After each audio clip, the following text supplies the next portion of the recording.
ان میں سے نمبر 1 ایران ہے۔ اگر ہم چلتے ہیں عرب سے مشرق کی طرف تو ایران ایک اعتبار سے یہ بازی لے گیا ہے پورے عالم اسلام پر۔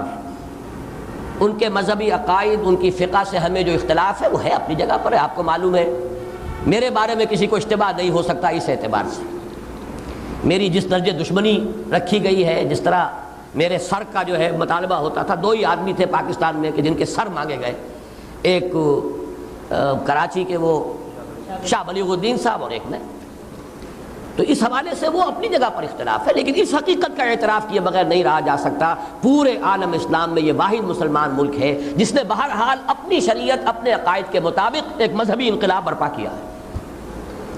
اور پورے عالم اسلام میں مذہبی سطح پر، حکومت کی سطح پر فنڈامنٹلسٹ صرف ایک ملک ہے، یا دوسرا جو ہے تھوڑا سا وہ ہے سوڈان، لیکن اس کی اہمیت اس لیے نہیں کہ وہ کسی عوامی انقلاب سے نہیں بنا، بلکہ وہ تو ایک فوجی انقلاب سے شکل بنی ہے جو بھی بنی ہے۔ اللہ کرے اس میں استقامت ہو، اس سے یقینی کوئی نتیجہ برآمد ہو جائے۔ خبریں بھی اچھی آ رہی ہیں، لیکن میں تو دنیا کا جو پرسپیکٹو ہے اس کے حوالے سے عرض کر رہا ہوں کہ اس پہلو سے ایران ان کا ٹارگٹ ہے، ٹارگٹ نمبر 1 ایک خاص اعتبار سے۔ ٹارگٹ نمبر 1 ایک دوسرے اعتبار سے ہم ہیں، وہ میں بعد میں عرض کروں گا۔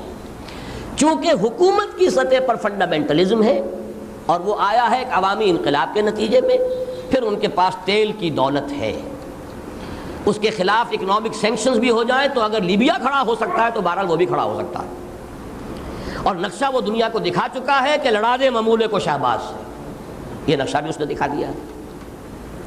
یہ ہے ایران کا معاملہ۔ نمبر 2 پاکستان۔ پاکستان 400 برس کی تجدیدی مساعی کا امین ہے، امانت دار ہے۔ پورے ہندوستان میں مجدد الفسانی رحمۃ اللہ علیہ، شاہ ولی اللہ دہلوی رحمۃ اللہ علیہ، سید احمد بریلوی رحمۃ اللہ علیہ اور ان کا جہاد، پھر اس 20ویں صدی عیسوی میں یا 14ویں صدی ہجری میں علامہ اقبال جیسا مفکر، مولانا مودودی جیسا مصنف، مولانا الیاس جیسا مبلغ، شیخ الہند جیسا مجاہد حریت، پورے عالم اسلام میں ان کا پیرلل کوئی موجود نہیں۔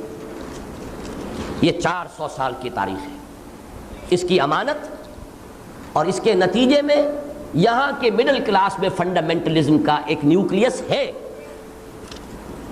اگرچہ حکومت کی سطح پر کوئی پیش رفت نہیں ہو سکی آج تک، بلکہ اب تو پسپائی ہو رہی ہے، اب پیچھے ہٹ رہے ہیں۔ وہ ہمارے ان سیاسی جو بھی زعماء ہیں، جو جماعتیں ہیں، ان کی غلطی اور الیکشن ہی کو واحد میدان بنا کر اس کے اندر اپنا سارا وقت، توانائی اور قوتیں ضائع کر دینا، یہ ہے در حقیقت جس کا کہ یہ صدا مل رہی ہے کہ اس اعتبار سے تو پسپائی کی طرف ہے معاملہ، کسی پیش رفت کی طرف نہیں ہے۔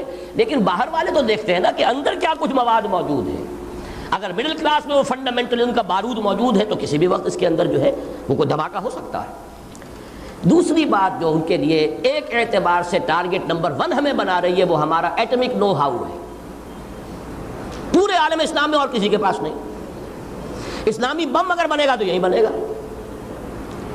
یہ ہے مختلف اسباب جس کے بنا پر ایران اور پاکستان کو آپ بریکٹ کر لیجئے، یہ اس نیو ورلڈ آرڈر یا آج کی میری گفتگو کے حوالے سے یہودی اور عیسائی گٹھ جوڑ کا جو ٹارگٹ نمبر 1 ہے، ایک